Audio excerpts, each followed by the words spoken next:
nightmare begins. You need Home Title Lock, America's leader in home title protection. For just pennies a day, Home Title Lock puts a virtual barrier of protection around your home's title with 24/7 monitoring. Cyber technology has made it easy for criminals to steal your home. Home Title Lock alerts you if your home becomes their target. Make sure you're not already a victim. Go to HomeTitleLock.com and for a limited time, get your free title scan and complete title report. $100 value, free with sign up. Again, that's HomeTitleLock.com. HomeTitleLock.com. I'm Byron Brown, the anti-lawyer lawyer. When it comes to your personal injury case, I'm straight to the point. Check, all good. Yes.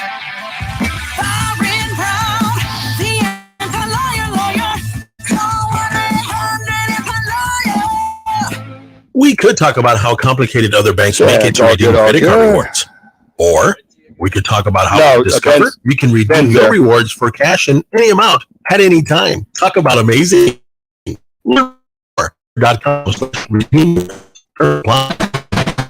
here we are again, and has been really concerned. Here we have a powerful heavyweight, a train, weighing in at 6,000 tons. And this hasty lightweight challenger, a car at just 1.5 tons. This does not bode well for the car. All right, guys, about another minute. It's no contest. Every day, people are injured or all right, kids. 1, 2, 3. Mic check. Tracks, think train. Sound beautiful. I wouldn't go that far. Good to have you back, kid. Superbooks. Thanks, man. Been busy. This is KGME Phoenix, KESC HD2 Phoenix, an iHeart radio station. Available everywhere on our free iHeart radio app. Number one for music, radio, and podcasts all in one. Here's what's trending on Fox Sports 910. Six of their last 8 games. Here, let Jimmy do it. There you go. You do it. Last night. Turn the page time for the Diamondbacks as they open the weekend series of the Giants tonight at Chase Field. This is one of his top stories. Tommy Henry will get the start against 13-game winner Carlos Rodon. Cardinals wideout Rondale Moore will miss his 3rd straight game Sunday as he continues to deal with a hamstring injury. Reserve linebacker Ezekiel Turner will also sit against the Rams with his ankle injury. He was healthy during preseason. I know. Yeah, no kidding. Says the decision to even the Titans joint practice, he was fine. Season came after an investigation uncovered multiple violations of team policies. I'm Frank Garrity on Fox Sports 910, available everywhere on the free iHeartRadio app. This is the Parker & Sons Weather Center. For all your AC, plumbing, and electric needs, call Parker. Mostly sunny skies on your Friday to finish off your work week. Hey, Ben, my cue will be let's go. Then you can hit that open. Perfect. Shower or Internet's slow, man. Saturday, 101, lots of sunshine and drying out for your Sunday at 103, 105. What's up, Ben? How you feeling, man? I'm Celeste Rodriguez with your Fox 10. Just living the dream, man. Working, this report busy, is sponsored by eBay Motors. You might not have the biggest garage on the block, but with eBay Motors, there's 122 million parts right at your fingertips. Whatever you need, there's something that fits your vehicle. Air filters, tires, seat covers, and more. Get the right parts at the right prices. ebaymotors.com. Let's ride.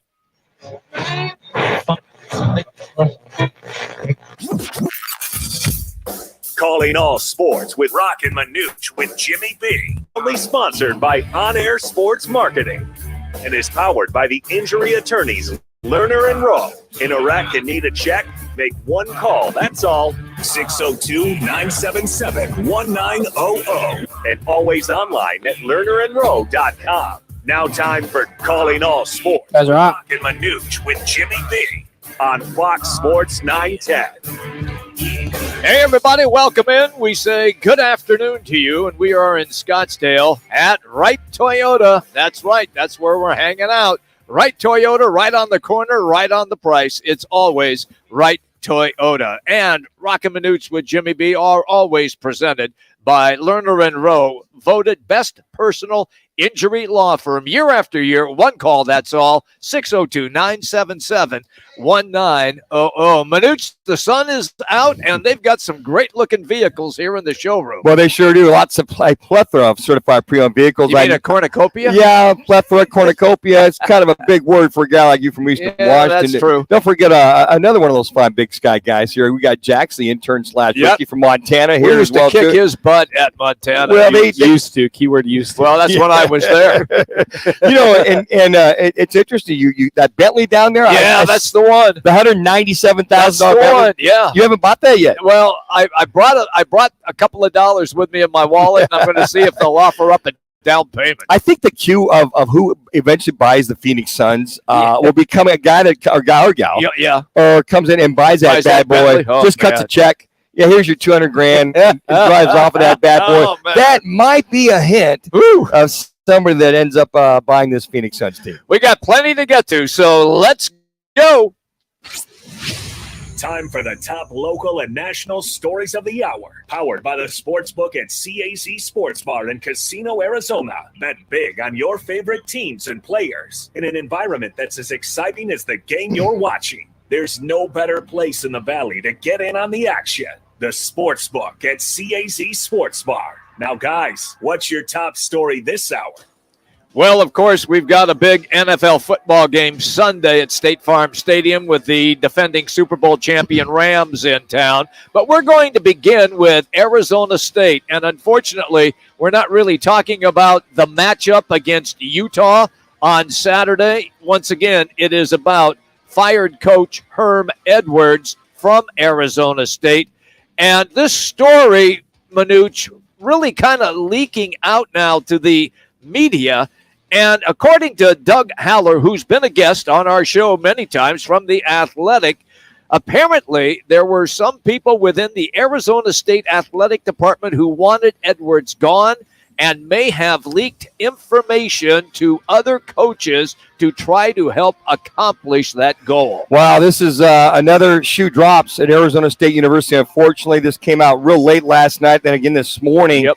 It's picked up a lot of legs, and to your point there, Doug Haller, there were several other reports that are out there as well, too. Yes. The key here is Arizona State Athletic Department.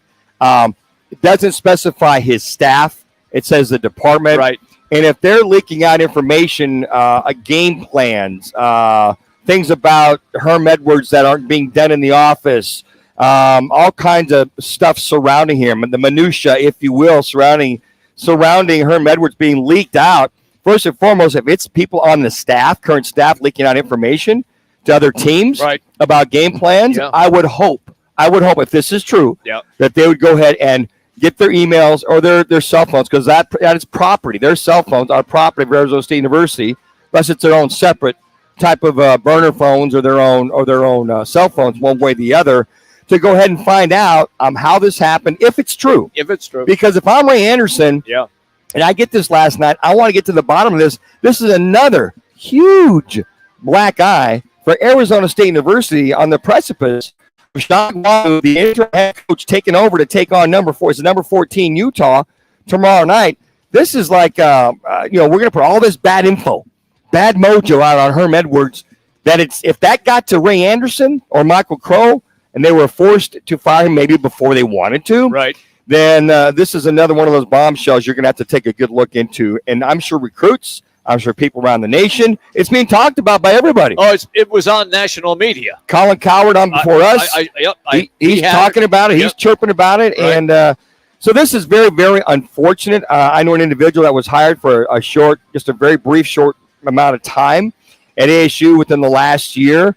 And he's an individual that knows how to run an entire organization, professional, college, what have you. He was over there for about 3 or 4 months. And he eventually said, you know what, I'm going to move on. And he just basically said that it was basically, I'll quote him, he said it was just a train wreck over there. And this was on the press. This was on before the season started, a couple of months or whatever, and just said, look, there's a lot of stuff going on, and I'm not going to share with you what he said. I understand, but I can tell you, somebody straight from the horse's mouth said that the lights are on and nobody's home. In reference to Herm Edwards, he said that Herm Edwards is disengaged. Herm Edwards is not dialed in. I mean, there was a lot of things. I went, well, why isn't this information getting back to Ray Edwards? I mean, not Ray Edwards, but to Ray Anderson. Right. So the first thing I thought about was, well, if this is going on, shouldn't Ray know? But it wasn't my place, wasn't his place to go to the higher-ups or the athletic department to say, you got a lot of issues over there besides your recruiting issues and your potential sanctions. There's some stuff going on over there, aside from what's already happened, that you need to take a look into. So if stuff is being leaked, I think it's been leaked on purpose to kind of justify why they had to let Herm Edwards go this last week. It's an interesting scenario that is playing out there. And the thing that I find, I guess, really upsetting, and you referenced it briefly, and I want you to dive into it in depth, Manuch, and that is when you talked about how is this going to impact recruiting? Mm-hmm. How is this going to affect kids that are in the transfer portal and are looking at Arizona State? Does that change everybody's mind? All bets are off now. Or whoever the new head coach is, are there going to be people looking over that person's shoulder? Yes. And turning in, talking about all the dirty laundry from the new coach, the new staff, or whatever. Yeah. So when it says, Arizona State Athletic Department who wanted Edwards gone, is that the AD's office? Is that the coaching staff? Who is that? Who's the one that gave whomever the goods, allegedly, right, on Herm Edwards? Or was it basically a culmination, Jimmy, of the staff, the AD, going to the AD or the other people to say, hey, look, this is what's going on. Now, if you're out there putting out game plans to other coaches, which sounds like it was a piece of this when you read some of this. When I read some of what was written in that article with Doug Haller, that's what it indicated. And Doug Haller says he had talked to one opposing coach. Yes. He said it was very easy to get information on Arizona State University. Yeah. Now, easy to watch tape, easy to get game plans, easy to get the mole within ASU. What does that mean? So if I'm Ray Anderson, I got to tell you what, man, there might be a whole way of house cleaning that's going to be going on. I mean, you talk about Lysol times 10. No, it's cleanup on aisle 2. Exactly right. So again, here we are on hopefully a breath of fresh air for Sean Aguano and his staff to hopefully give a hell of an effort, be competitive against Utah, right? And then this drops in your lap the day before. Very, very unfortunate for Arizona State University. I was taken back when I first saw this because, look, you and I both knew that there were problems within that football setup. Absolutely. And there had been ever since really kind of Herm arrived. So they get rid of the king snake, so to speak, and there are still some leftovers there. So from that aspect, now is Aguano in a situation where he's not going to trust some of his assistant coaches? Is he not going to trust some of the people that are in the athletic department? I mean, now instead of thinking about the ball game and getting the players ready to play, Manuch, now he has to go through his mind on this. He can't worry about that. Okay. Yeah, he did. He got his staff together. He said this on Monday morning. He got his staff together and said, look, guys, I need you to buy in for the next 9 games that we have. Right. Whether you're bought in or not, I need you to buy in. Now, if you don't want to buy in or you don't, what you're saying is not what you want to be a part of, then I don't know if you gave him the opportunity to quit or move on. But it seems like everybody has bought in. And to your point, Jimmy, you can cut the tail off, but the tail tends to grow back. You got to cut it the head off, right? You got to cut the head off. That's probably what they did when they thought they got Herm out. Well, unless the vibe I get and the feeling I get, it was getting so bad under Herm as far inattentiveness, not knowing what's going on here, what's going on there, and not being dialed in as a head coach, that a lot of I'm just saying here, folks, maybe a lot of the assistant coaches or people within the athletic department were seeing what's going on going, Ray, here's what's happening. Here's the deal. I know he's your buddy. Yeah. But we got to make a move now because he's totally not dialed in. I don't know. I'm just kind of speculating here. But when I see something like that, it's coming from all angles. It is. And for Ray and Michael Crow to meet him on the field after that listless Eastern Michigan game, there might be a lot of merit there. So who knows what the information was. But if you've got guys that are giving information to other teams to help you beat us, you know what? I'd take you back to the woodshed, and there'd be a beat down like no tomorrow if I found out some of my assistants were doing that. If Ray Anderson finds out who they are, gone immediately. I would hope so. Gone immediately. I would hope so. You can't have that taking place within your athletic department. All right. Are you in a need for a new patio grill set for your backyard? Well, right now, we've got the opportunity for you. Just text PEAKS 55678. That's PEAKS 55678. and you'll be automatically entered to win a customized backyard grill patio set. It's all courtesy of Twin Peaks, Blue Moon, and Coors Light. And you can enter once a day, and standard message data rates do indeed apply. All right, we referenced the Cardinal game coming up against the defending Super Bowl champions this Sunday. That's what we're going to concentrate on in our next segment. Coming up, was there a coup also within the organization last season for the Rams? I'll explain all that. I uncovered something else, Manuch, a little coup possibility here. It's all coming up next. Roc and Manuch with Jimmy B, Fox Sports 910.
Right Toyota. You just kind of go through it and kind of the right price, the right selection. Right Toyota. And run the football. He is their best weapon. Murray going to throw it. This side of the field it is. 10 seconds. You guys are hot. He's Brown. Between two defenders, a flag comes out. Wow. One-handed. And then into the end zone. Thank you to CBS for that. Hollywood Brown. All right. Look what I found. You can't. Look what I found. Hollywood Brown. There you go. I knew you were going to say that. Yes.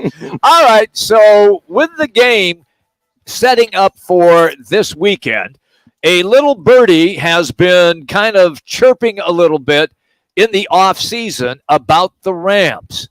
And that little birdie chirping indicated, Manuch, that Aaron Donald near the end of the season was really down in the dumps, wasn't performing up to what his standards would be. When they acquired Von Miller, it was Von Miller then who got in Aaron Donald's ear and straightened him out. And that's why most people believe in Los Angeles, Donald became, once again, the most dominant player in the NFL. I never saw any slowdown at all, Jax, in one Aaron Donald. I mean, to me, that's the story out of Los Angeles. If he was depressed or not hitting on all cylinders, whatever, he could have fooled me. I mean, I watched the addition of Von Miller. I know. Aaron Donald was a man possessed. Yeah, in the playoffs. So I don't know. Maybe there was some trepidation of him going, of retirement or what have you. I think a lot of guys, when they get beat up or they get down a little bit, that seems to be the argument that he was thinking. But that little birdie, I don't know. Was he watching the same tape I was? Yeah. Aaron Donald was a menace when I watched him. Now, if Von Miller said, "Hey, look, we need to pick it up, need to stay," and maybe just was uplifting for Aaron Donald could have been to continue on. I just found it interesting. Yeah, if there was having any questions in his mind about is it worth it? But I'd have a hard time believing a lot of it since they're on a Super Bowl run. I know. And that team last year was possessed as far as I was concerned, aside from the one hiccup they had with the Cardinals. Right. After beating Tampa Bay in that fourth, and they beat Tampa Bay in the third game, played the Cardinals the fourth game. I thought it was a hangover, quite frankly, myself. Could have been. But the Cardinals were jacked up. They were. And rightfully so. Yeah. They beat them. Yeah. So if Von Miller came in to light any more fire under Aaron Donald, he did. Wow. Yeah. So what you're saying to me, if I surmise where you're going here, is can Aaron Donald remain that guy exactly week in and week out without Von Miller, who's now with the Buffalo Bills? Exactly. It's amazing how great minds think alike. Here's the thing. If I'm Kyler Murray, I'm up under center, and there's Aaron Donald right there in the 3-tech. Yeah. 4-3 set. Hey, you sure you want to be here? You're thinking about retirement? $3.95. $3.95. Yo, AD, you sure you want to be out here? Through 2929. Easy. Omaha. Hey, AD, sure you. Retirement's cool, man.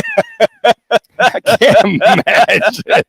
That was the story out of Los Angeles. But he did ponder retirement. He did. Yes, he did. He did ponder. He wants to come on back. Yeah. I think that cha-ching you heard in the back of his head. Well, that might have helped with that. Super Bowl ring on his hand. Well, that's interesting, Jimmy. We'll keep an eye on that as the Cardinals will keep an eye on this team. All right, let's get into the game here, and we'll have the quarterback whisperer pick things apart for a little bit. In this contest, do the Cardinals, because as I referenced the other day, Manuch, when you and I were on the show, I referenced that they cannot play at the level that they played in the fourth quarter for an entire 60 minutes. No, they can't. They can't do that. So they caught lightning in a bottle. They did, basically. They did.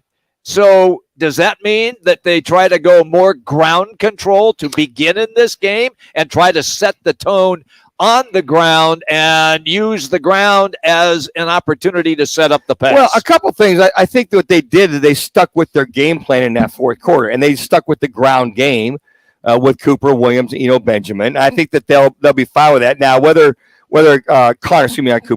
Connor plays or not will yet to be seen. He was questionable as of yesterday. He's questionable today. I've got a feeling if it's not a severe ankle sprain, right, they'll play him. But I think you've got to commit against this LA Rams defense if you're going to have any kind of success passing, because they've got to respect your run, or otherwise they're going to be teeing off on Kyler Murray the entire day. Correct. They'll be all over him. Yep. So I would have no problem running at Aaron Donald. I think you double team him, you go after him, you get some misdirection, you get some draw plays, and you not be afraid to attack them to a couple things, slow the game down a little bit, keep Matthew Stafford on the sideline.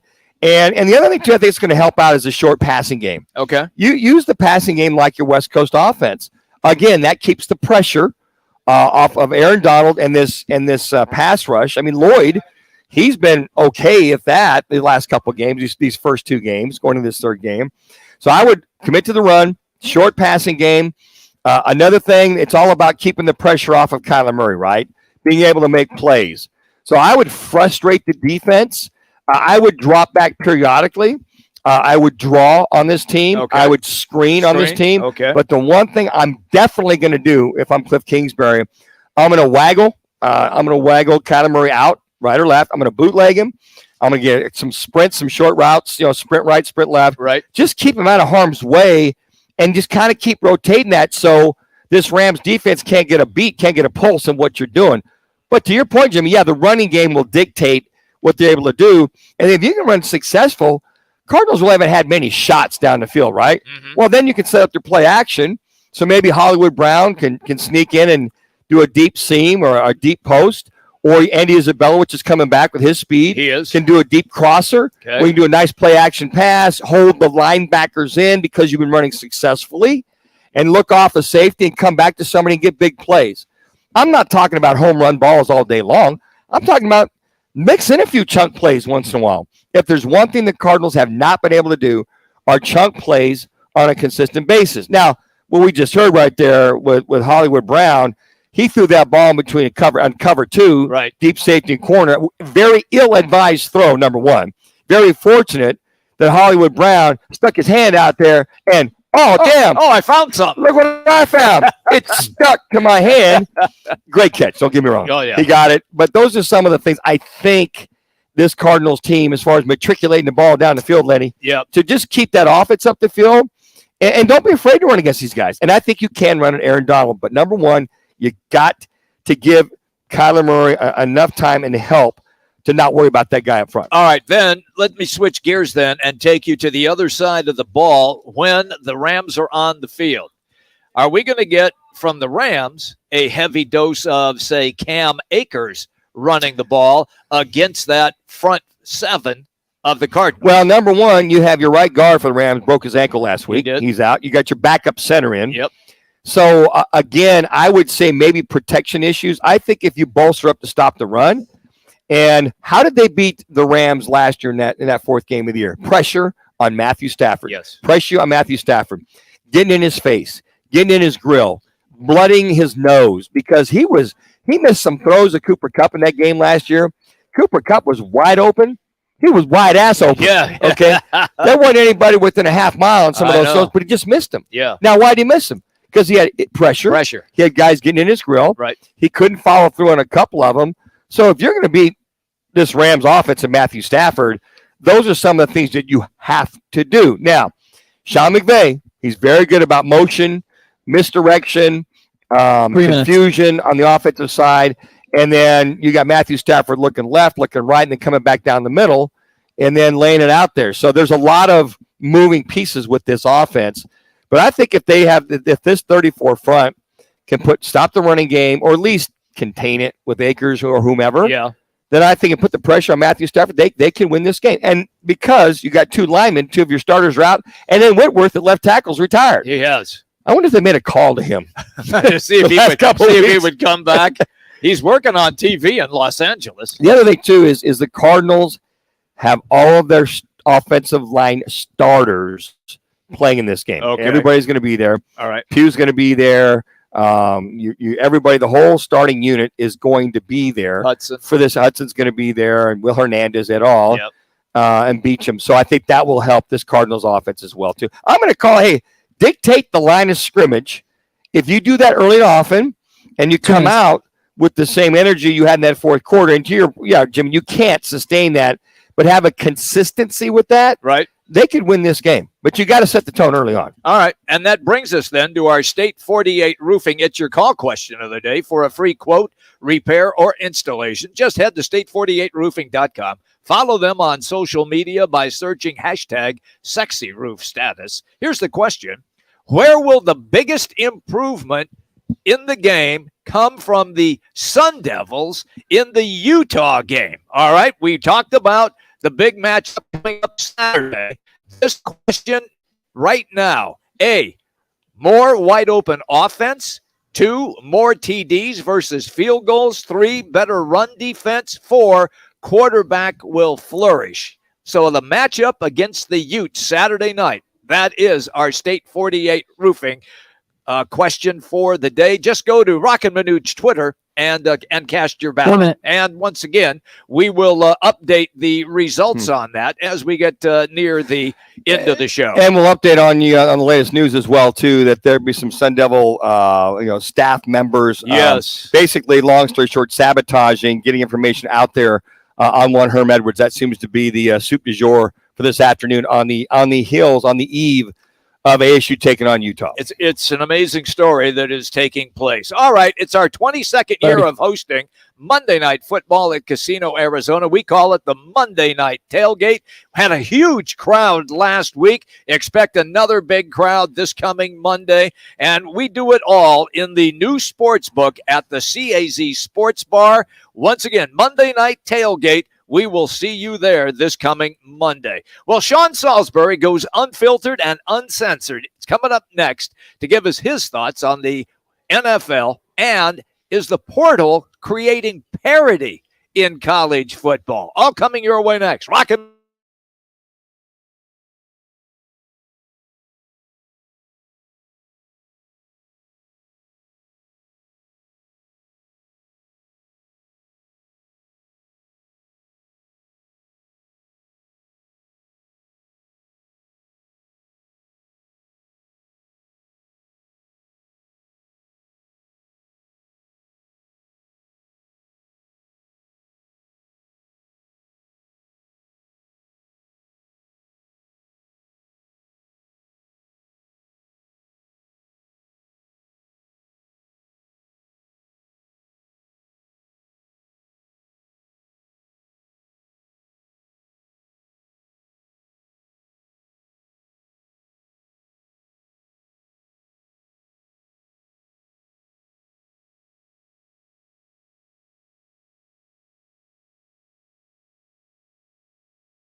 vehicles that are on hand. And so it is an interesting day as we say hello to Mr. Unfiltered himself, Sean Salisbury. Sean, how are you, pal? You doing well? I'm doing great, Jimmy Manuch. Thank you. How are you guys? We're terrific, and we're going to drop a story on you that now has hit the national media as well. First reported in The Athletic by Doug Haller. apparently it's a story where he reports where some people within the Arizona State Athletic Department who wanted Herm Edwards gone as the coach may have leaked information to help accomplish their goal of ousting him. And Sean, we don't know if it's coaches giving information to opposing teams, right, if it's the athletic department finding out information on Herm and all the above. Boy, just when you thought it was safe to go back in the water, this drops early this morning. Well, yeah, let me first start this by telling you that if this is true, and it seems like there's some reliable sources, if it is, this is disgraceful and cowardice by the people in the building and the leadership. The leadership has to change, whoever it is. And if the people, and you're just as guilty if you knew but didn't offer the information. That's one, whoever that is. Two, you don't want to believe this, but this is the equivalent in sports of insider trading. It just is. That if it was a coach or a coach on that staff or coaches, they should never coach again. I mean, that's tab. You're done. You are finished and gone. There can be nothing dirtier like stealing from a teammate. It's even worse. You got the university. You got a man who, if you wanted to get rid of and fire Herm Edwards, I understand that's coaching. So does Herm. But to me, a guy who's been nothing but a tremendous human being all the years I've known him, has been a good football coach.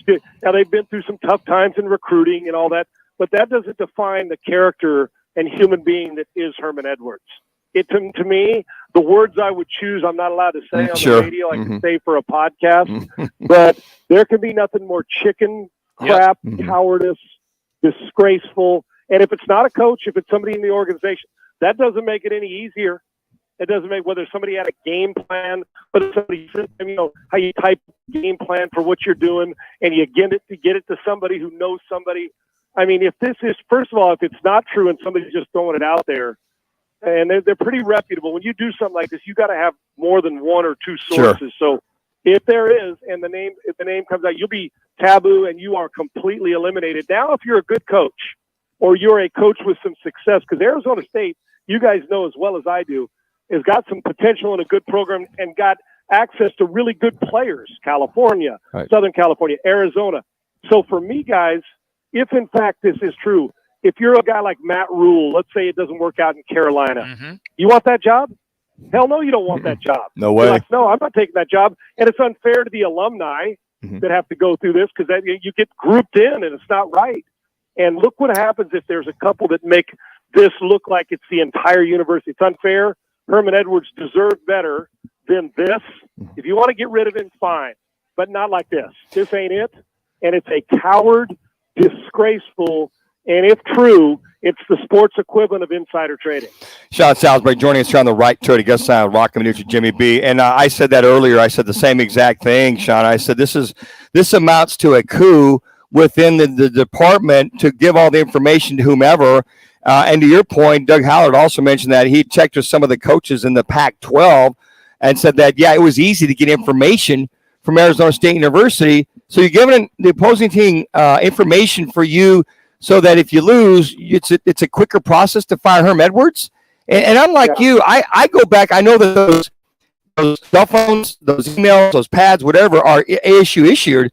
If I'm Ray Anderson, and this is true, I'm going back to all the coaches, all my staff members, if I'm not aware of this, and I'm going to vet them and see who the hell's passing out this, that, and then I'm like you, I fire their ass on the spot.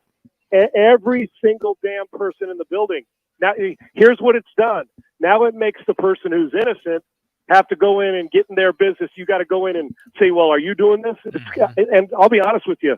Now, I know the laws and the stuff that comes in on your private phone, but if you're doing this stuff and that information from your private phone, there has got to be a way for me to find it. Or if I know you're done.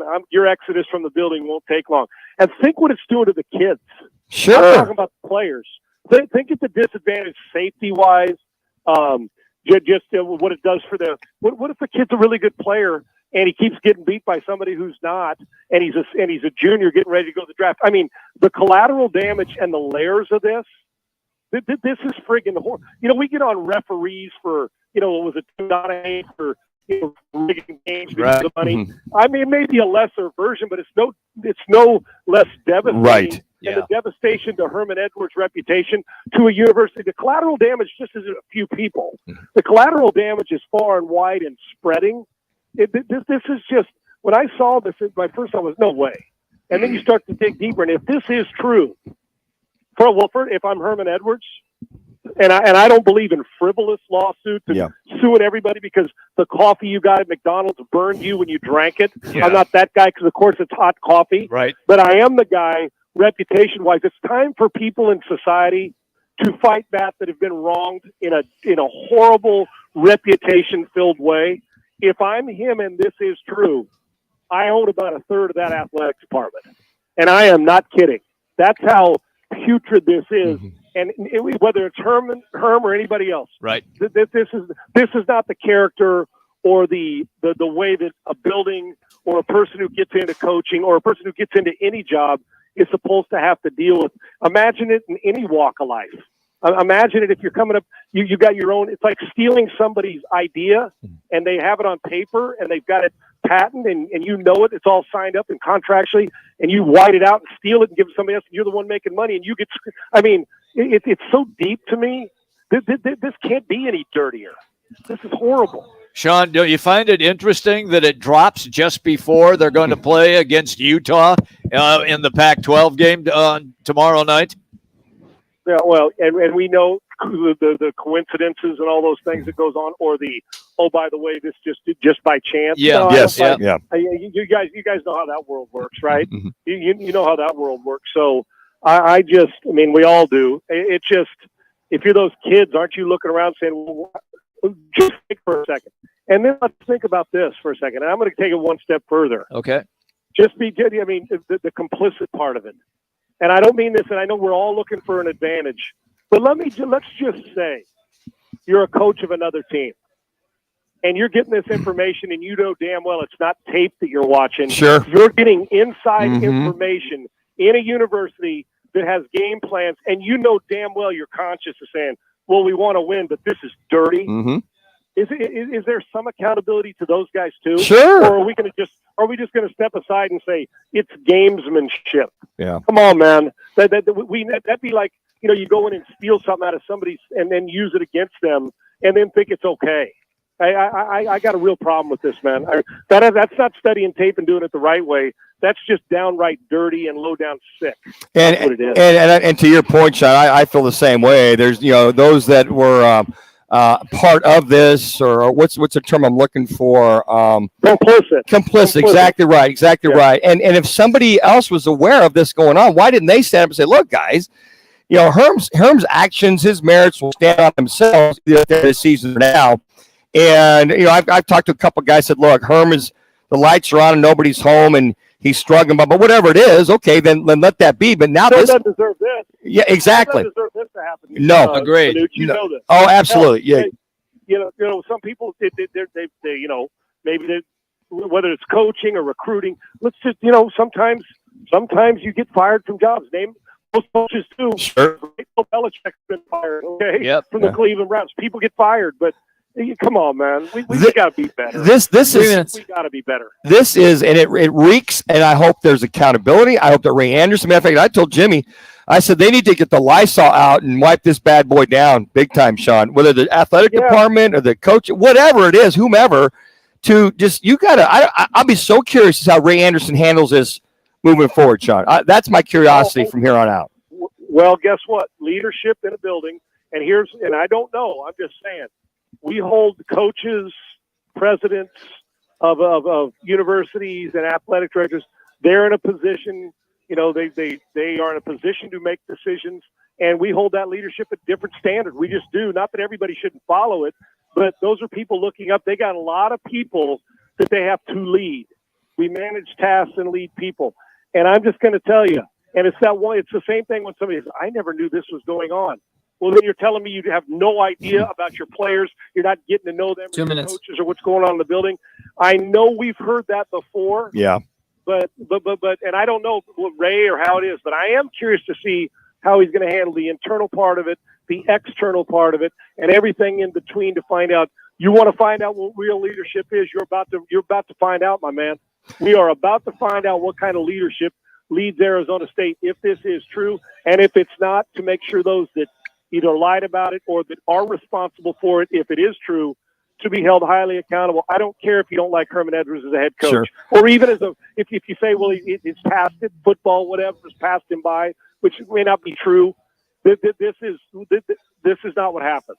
You can always. I agree, man. I agree. Sean Salisbury, Sports Talk Show. You can hear it in Houston on AM 790, and you can follow Sean at Sean Unfiltered. That's his Twitter handle, and he was definitely unfiltered today. As always, pal, thank you for your time. Appreciate it, Sean. Yeah, thanks. I'm sorry we have to talk about stuff like this, man, but my best to Herm and that group, and hopefully we'll get to the bottom of it. Thanks for having me on. Thank you so much. You have a good weekend. There you go. Sean Salisbury, you got it. Hey, everybody, he is driven by All City Towing.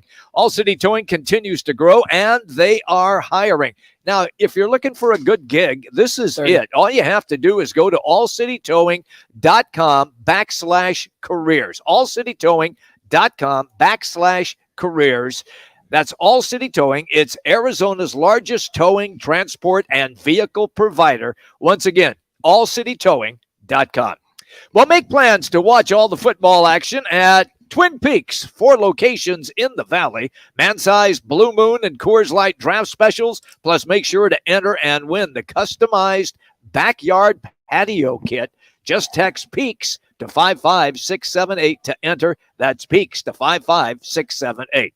In our 72 sold on this day, a movie, yeah, you heard me right, a movie that Roc and Manuch were supposed to be in is released. And it has huge success. Also, Drew Brees sets yet another record, and more baseball records keep breaking in Major League Baseball in 1998. All coming your way. Roc and Manuch with Jimmy B, Fox Sports 910.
the Cards' 7-1 loss to the Astros as Randy Johnson clips the Birds for his 10th win.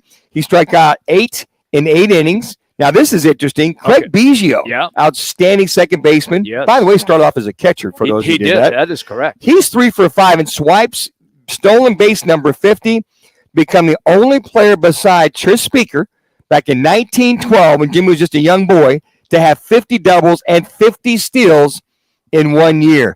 2001, Sammy Sosa. Oh, yeah. Becomes Sosa? Yeah, Sammy Sosa. They're from New York.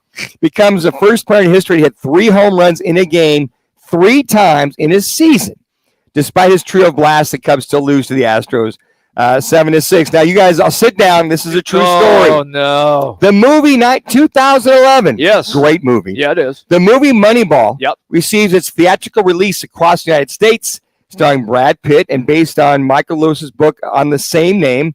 The story focuses on Oakland A's general manager Billy Beane and his unconventional statistics-based approach that made the team surprisingly competitive in the 2002 season despite a tiny payroll. The film will earn a number of Academy Award nominations. Okay. What does that have to do with you? Let me back up. All right. A year and a half, maybe prior to that release, Rock and I were penned in to be broadcasters for the movie Moneyball. Get out. They decided, well, maybe we refund this. We got a pretty good script. Let's refund it. Let's go after the likes of a Brad Pitt and some of those stars from that movie. Yeah. Now, some of the original stars were not, who were supposed to be sequentially in this, were not there. They came back to Rock and I said, guys, sorry, before the filming's even starting, we're cutting you on the editing room floor. Before we're going to start. You didn't even get there. We didn't even get a chance to get there. We didn't even get a chance to get on tape and them cut us. Swear to God, true story. Rock and I were supposed to be part of Moneyball. Wow. Part 1. That's great. They go back, they refund. Part 2, they go get better stars, better broadcasters, better faces, whatever.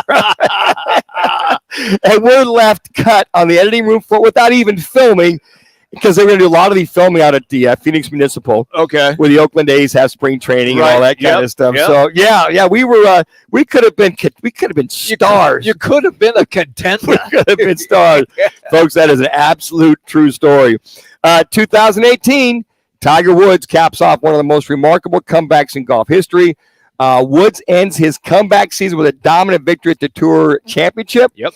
He taps in for par 1 over 71 for a 2-shot victory over Billy Horschel. It's the 80th victory of his PGA Tour career and his first in more than 5 years. Drew Brees in 2018 sets the NFL record for career completions while passing for 396 yards and 3 touchdowns and running for 2 scores to lift the Saints past Atlanta 43-37 in overtime.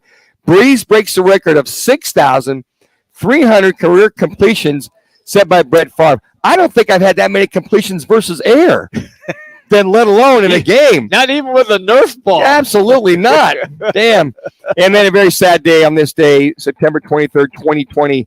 The Kansas Comet, one and only Gale Sayers, American College and Pro Football College and Hall of Fame halfback, 4-time Pro Bowler, 2-time NFL rushing leader of the Bears, and a source for the TV movie Brian Song dies from dementia and Alzheimer's. He was only 77 years old.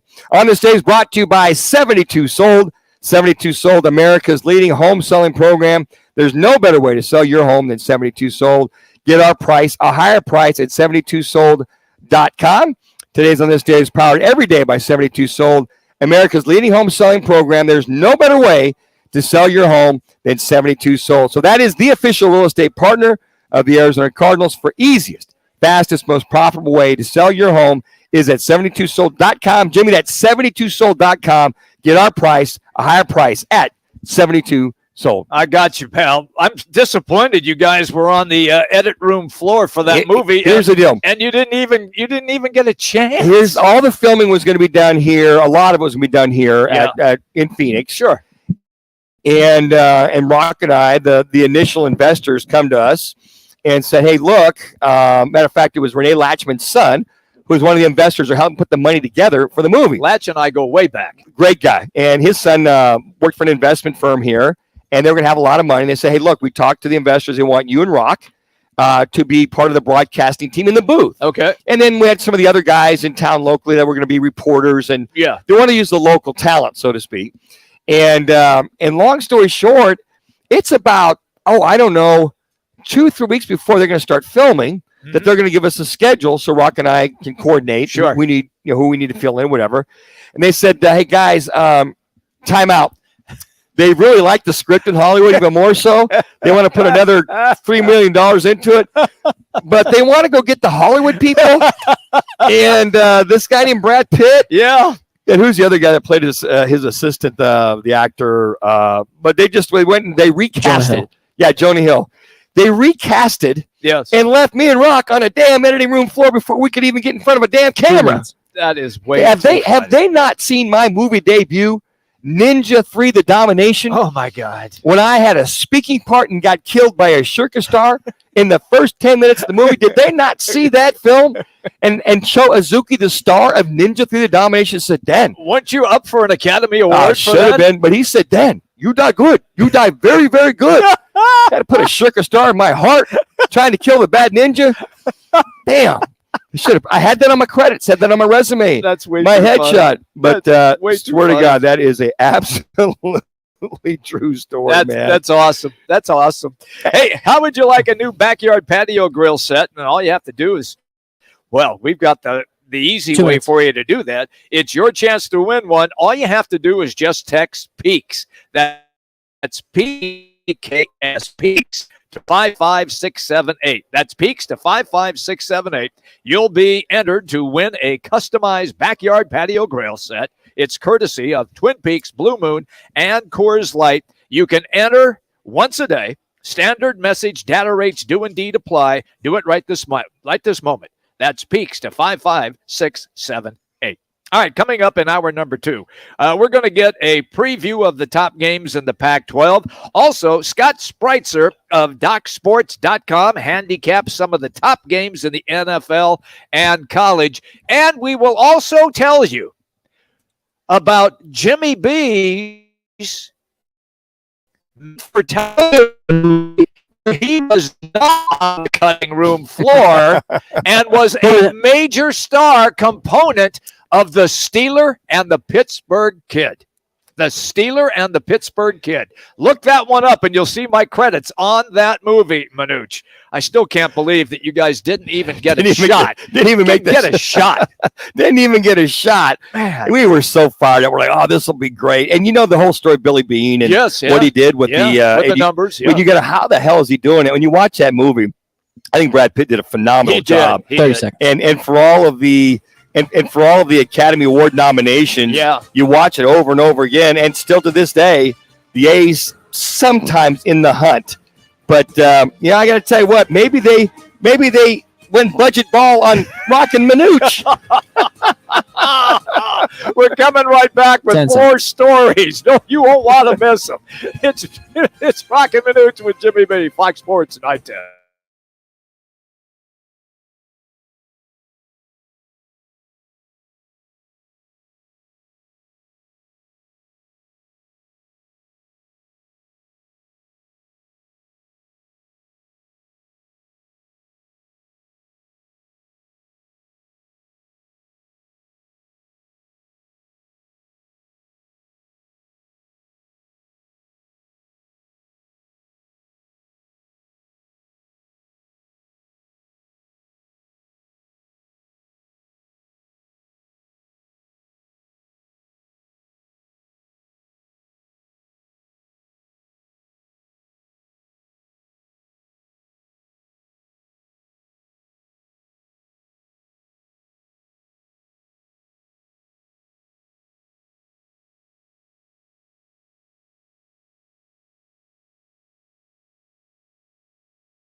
on this radio show. He says there were some people within the Arizona State athletic department who wanted Edwards gone and may have leaked information to help accomplish their goal of ousting him, Manuch. This is serious accusation. It's in the hills, or I should say the eve of the Utah Utes game. Correct. Tomorrow night. And if this is people within the athletic department, if this is coaches leaking information to opposing coaches on game plans and what have you, then I think this is absolutely disgusting. It's something that's got to stop. And, Ray Anderson's going to have to definitely get involved with this and put a stop to this, whatever it is. Yeah. I got to tell you what, when you hear this, it's a national story. And, Doug Haller, talking about how he's reached out to some coaches or a coach who said it was very easy to get information about Arizona State University. Now, is that information about game plans? Is that information about players? What is that information? And if this is also information that's being leaked out from people within the athletic department, allegedly, to Ray Anderson or to Michael Crow or to whomever, and those people are complicit with this information getting out there, and somebody didn't stop this and say, time out, folks. Wait a second. You shouldn't be doing this. This shouldn't be something you are looking to do here, and stop that right there at the pass. Then they're just as, guilty of this as well, too. This is uncalled for. This makes ASU look like a second-ranked, third-tier, podunk team when people aren't happy about whomever, whatever, that they're going to go give information to opposing teams, to opposing coaches, or to the athletic department. So when you look at that, and you basically say that, you talk about Doug Haller, it says that, according to Doug, there were some people within the ASU athletic department who wanted Edwards gone and may have leaked information to help accomplish their goal of ousting him. Okay, so you're not happy with the guy. What's the information you gave to whomever, to Ray Anderson or Michael Crow, that is not sitting well with you that he needs to know? Because a lot of people would say, hey, look, Herm, I've heard from several sources, it's a train wreck over there. Yeah. Heard that during the springtime. I've heard from several people, hey, look, Herm's disengaged. The lights are on, but nobody's home. Is Herm really dialed in? Poo-pooing the recruiting violations. Nothing to see here. Right. How do you not know what the hell's going on in your program when you've got a guy that's out there recruiting and bringing recruits in when they're not supposed to be here during the pandemic, right? So if that's all the above and you've got the receipts to go ahead and show whomever, whatever, at that point in time, then why didn't you call Herm to the mat before the season started? Right. And why is this all coming out now as opposed to at the beginning of the season or during spring football? Remember, you and I, Jimmy and Rock, we talked about We did. With all these new allegations coming down with the recruiting, why are they holding on to Herm? Well, because it's probably too late to hire somebody, and we'll just let him play out the 2022 season. It's the last year of his contract, on and on and on and on. Okay, well, if you had all this information and you didn't stop it, but you still had it, wouldn't you have made that change at that time? So I'm just curious to see how they vet whoever gave him this information to go back and give this allegedly. So right now, this is alleged.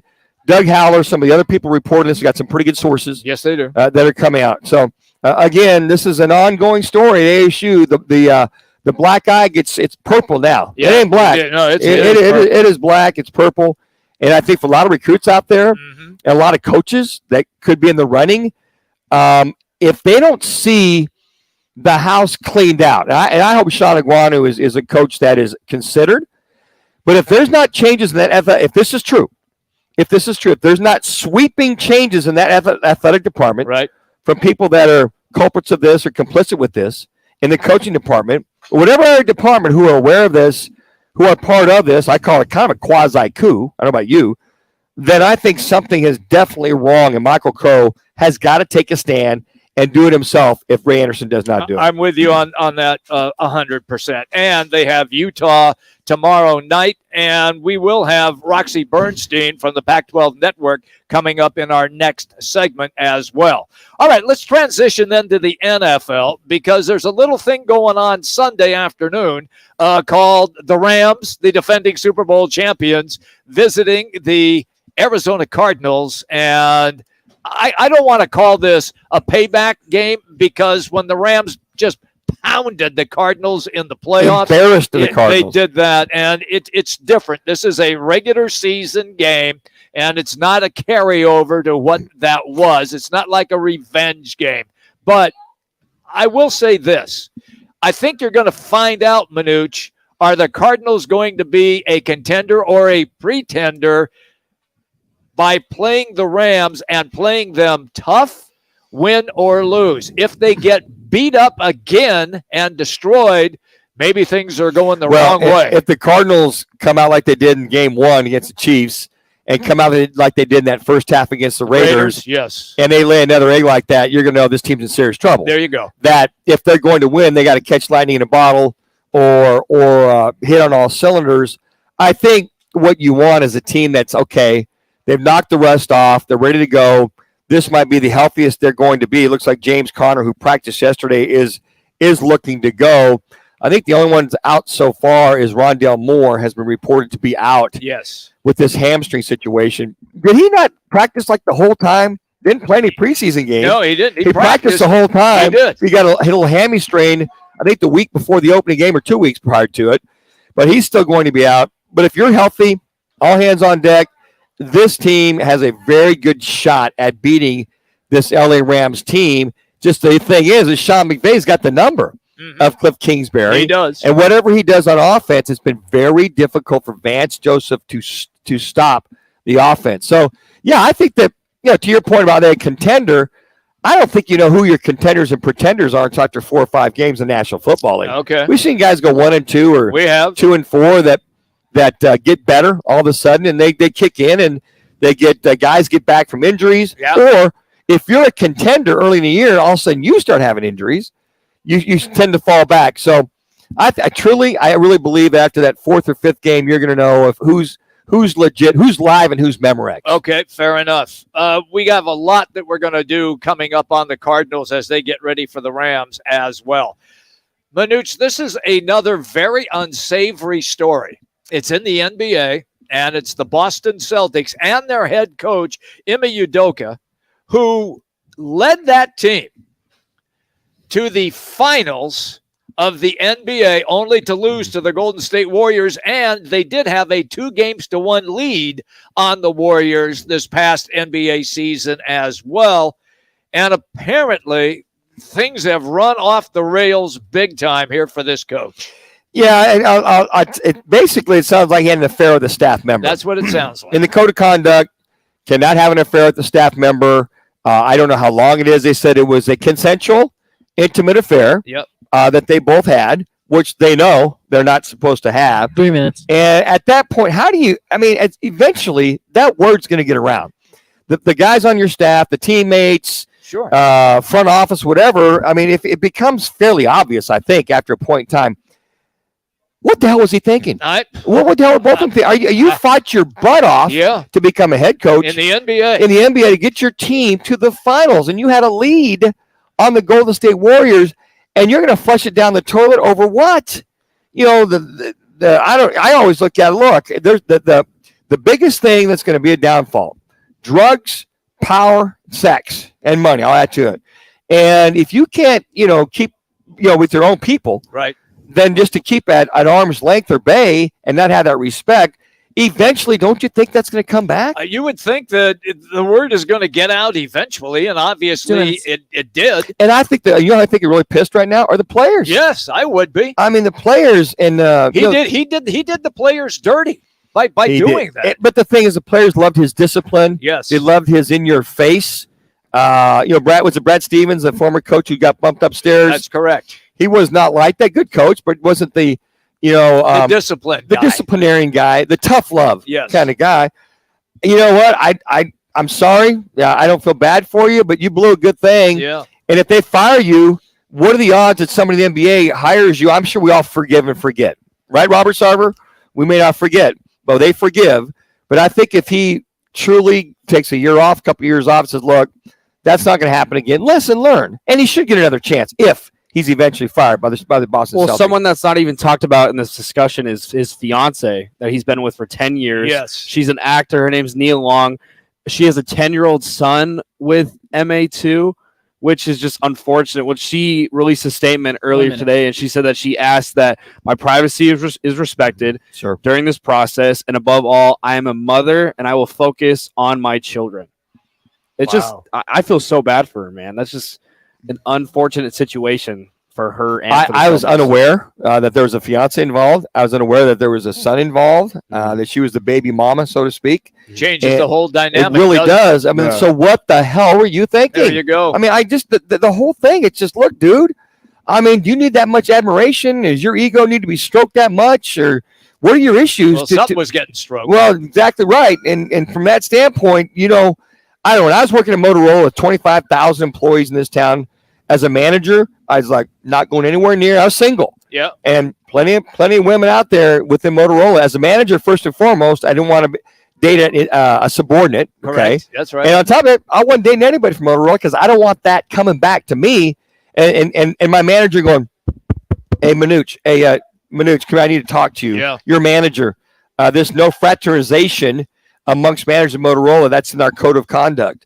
I looked at the code of conduct, said, not going near that. No way. You're asking for trouble. I mean, it never ends good unless you let it out in the open that you're two single people, and that's different, and that you're engaged or you're planning to get married, that sort of situation. This was nowhere near that. Hey, how can you not know by now that 72 Sold is the easiest way to sell your home for top dollar? It's Jimmy for 72 Sold. Now, they made the corporate 500 list of fastest growing real estate companies in America, and they've been featured in Forbes, ABC, CBS, and NBC, and you'd be crazy to sell your home any other way. So, for the easiest, fastest, most profitable way to sell your home, head to 72sold.com. That's 72 Sold, the official real estate partner of the Cardinals and Diamondbacks, and now with Roc and Manuch with Jimmy B. Go to 72sold.com to get a higher price for your home. Well, the Pac-12 has 5 undefeated teams headed into the weekend.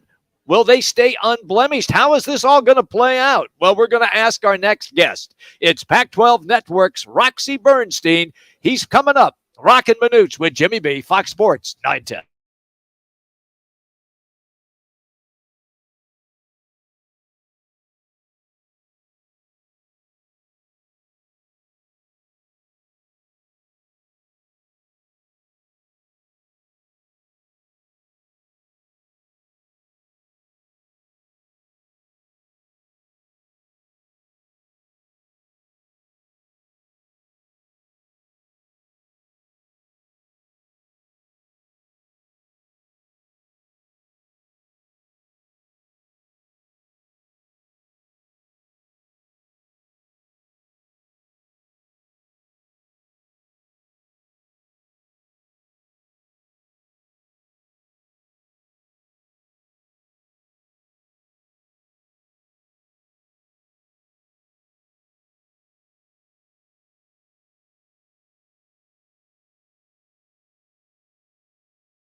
And it's 6 points on one play. Chip Trainum.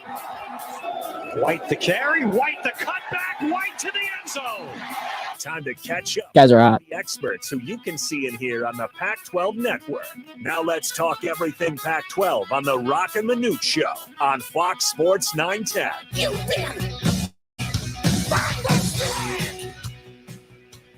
All right, everybody, welcome back. We are here at Wright Toyota in Scottsdale. It's Roc and Manuch with Jimmy B and Manuch today. And we say good afternoon to Roxy Bernstein of the Pac-12 Network. It's always great when we have him on the show. He'll be working the UCLA at Colorado game. Roxy, how are you, pal? I'm doing great. Weather is perfect. It's beautiful in Boulder. No place I'd rather be right now. There you go. All right. I hope that you have seen that this story is kind of breaking about Herm Edwards and Arizona State.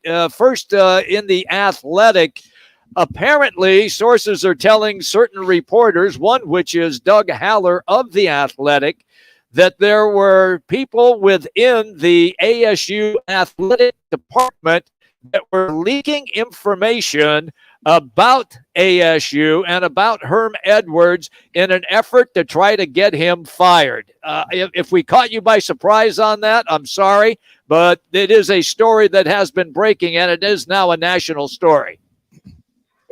And I remember hearing it the other day that this was getting floated out there, and I was shocked.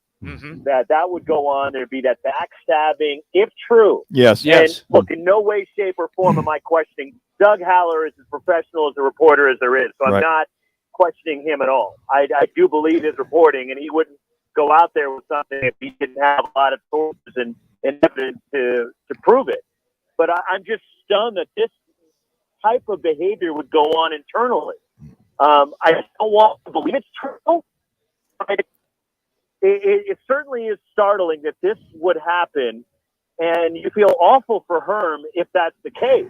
Look, it was an ugly situation to begin with, and with the NCAA investigation hanging over the program, but it's just stunning to me that would take place, and disappointing at the same time, because, look, I've always been one that I respect authority, and I respect my bosses, and I'm going to work my tail off for them.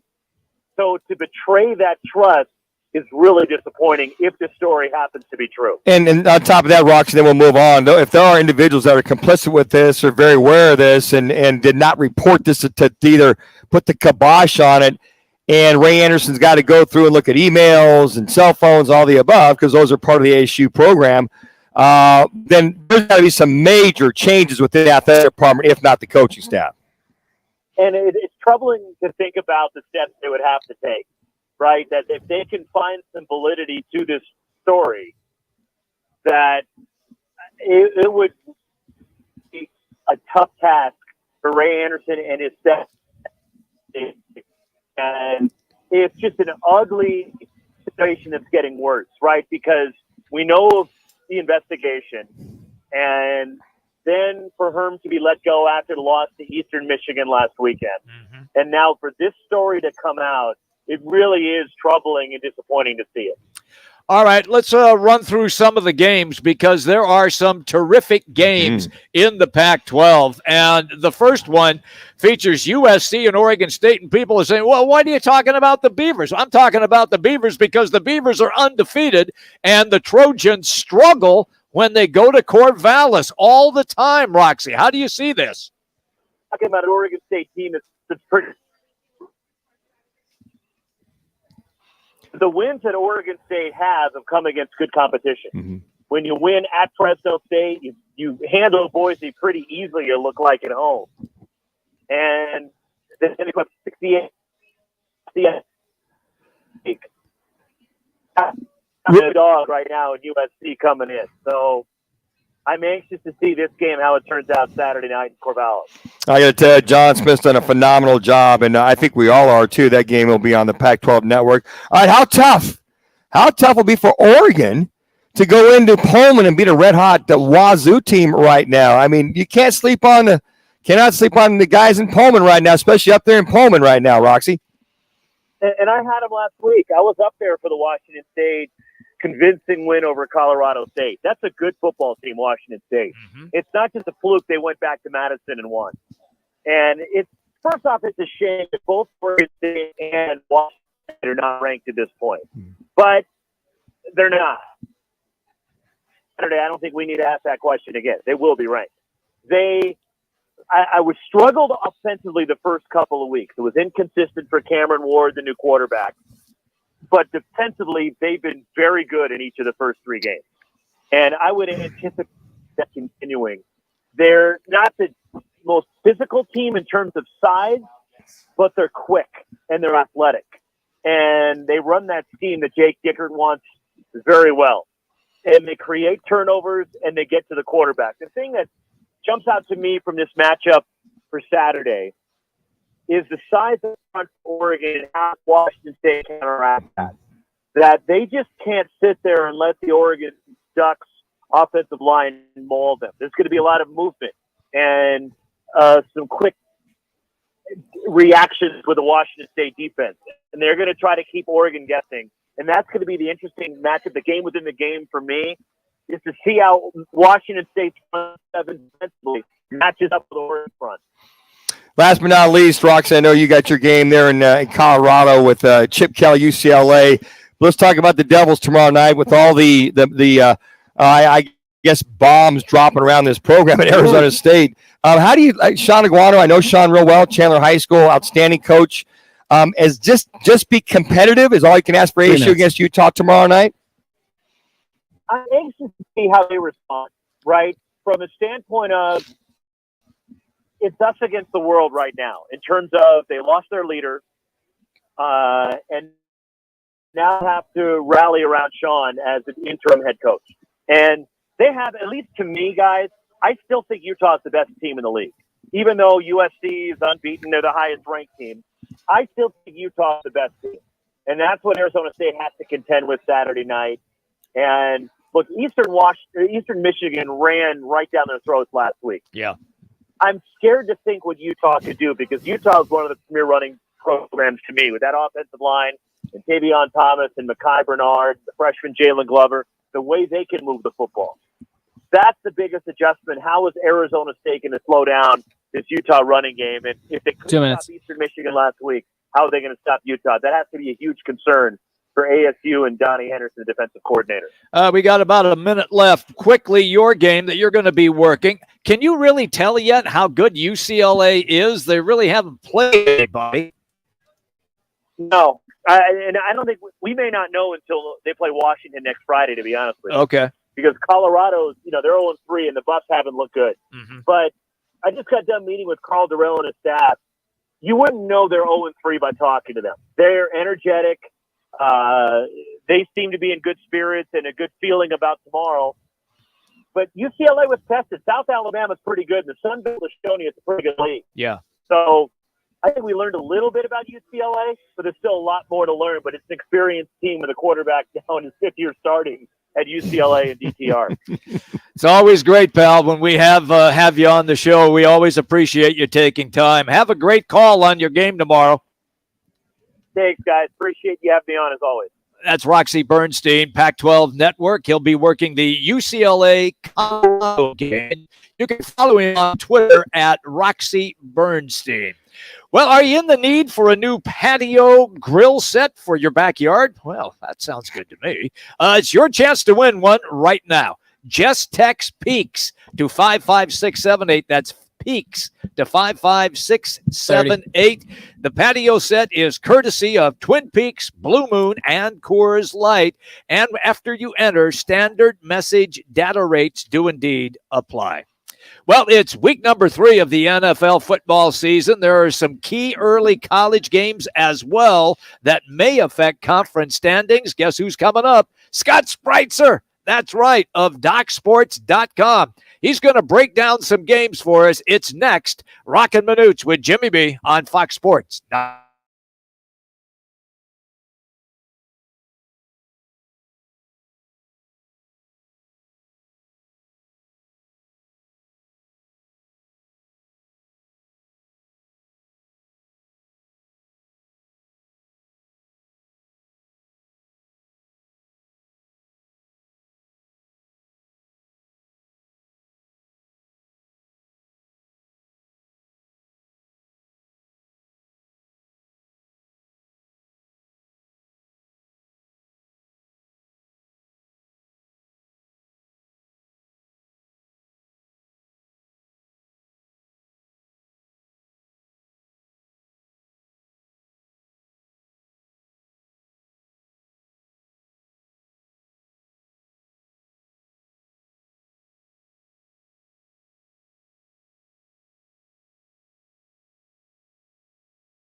DocSports.com and seen every week on ESPN Sunday Countdown. I love that music. He's Scott Spreitzer. It's great music. And he's here to help make sure your picks pay out with Roc and Manuch on Fox Sports 910. Guys are hot. Welcome back, everybody. Roc and Manuch with me, Jimmy B, and Manuch here, and we are in Scottsdale at Wright Toyota, and we're going to do a little fun segment, which we always love when Scott Spreitzer takes a little time to come on our show. You can always go to Spreitzer.sports.com and follow him at Scott Wins. Scott, Jimmy B, and Manuch, how are you, brother? I'm doing well, guys. How's it going? It's a good day. It's a good day. We're having a good show here today, and we got some games that we're going to throw at you, and we need, once again, your honest, unabridged opinion. So I'll start first with the Pac-12, number 15 Oregon at undefeated Washington State. What do you got? Yeah, guys, this line right now has Oregon laying 6.5, total about 57.5. I bet the over wins total with Washington State earlier this season. So we're off to a great start because I expected them to be 2-1 heading into this game, yet they're 3-0 with that big win at Madison. I'm a Cameron Ward fan, the Washington State quarterback. He's a transfer from Incarnate Word. You know, he brought his coach with him. He brought a receiver. And so there's a symbiosis on this team when it comes to the skill position players and the coaching. He's got solid skill players around him at wide receiver, and Ward can test the Ducks deep. Here's the thing, though. While they were the right side as far as the cover at Wisconsin, they did get lucky as far as the outright win. They were outgained by more than 140 yards in that game by the Badgers. And because they won that game, they're now getting less than 7 points from the Ducks. If they had just lost that game by maybe 2 or 3 points, they're probably getting 8.5 points of this one. So the value lies with the Oregon Ducks. We talked about them last week. We said throw away that game against the Georgia Bulldogs, and they came through last week. And, boy, as much as I'd love to see Wazoo pull this outright win, I don't think they're going to this week. And, Scott, it seems as though Bo Nix has been entrenched. He is the starting quarterback, no doubt about that. I know Ty Thompson came in for some mop-up yards, but it seemed like Bo Nix has somewhat settled down there at Oregon. Yeah, he has. I mean, he's always been a guy you look to go against on the road when he was, with the Auburn Tigers. And as much as I like Washington State this year, their improvements made over last year, they're not an SEC top-level defense. I think we're safe in saying that. So Bo Nix might find it going a little bit easier on the road in this particular game than he did when he was playing with Auburn. All right, Scott Spreitzer, DocSports.com, at Scott Wins is his Twitter handle. Number 13, Utah comes into Arizona State University. Sean Iguanu, hey, Mr. Interim Head Coach, guess what? You get to start against the number 13 team in the nation. Good luck and good bowling. And this comes on the eve of the latest news, Scott, in reference to Herm Edwards. Sounds like allegedly there's some information that was sent out, leaked, that was not liked in reference to Herm Edwards and put out there to maybe enhance the firing of Herm Edwards. Yeah, this is not really nice to the players of Nebraska and Arizona State the last 2 weeks. Sure, right. We're getting rid of your coach. Oh, by the way, you got Oklahoma. Now this week, we're getting rid of your coach. Oh, by the way, you got the Utah Utes. State. So, listen, I was set to make a big play on Utah if Edwards would have still been on the sideline this week. Of course, they lose that game to Eastern Mich. And, while teams sometimes get that boost after a coaching change, there are also, the Nebraskas of the world. And I'm betting ASU is more in that category, at least right now. Utah probably should have beaten Florida in Gainesville. They've looked good since. They're no longer under the microscope, at least not like before the Florida game. And they're back to playing Utah hard-nosed football. So this line's gone up a little bit from the opener, but it's still, I think, in my comfort range for a small play. They rolled their last two opponents, and I'm betting they'll handle the Sun Devils with not so much trouble, probably win the game by about 3 touchdowns if it goes according to the way I have it planned out.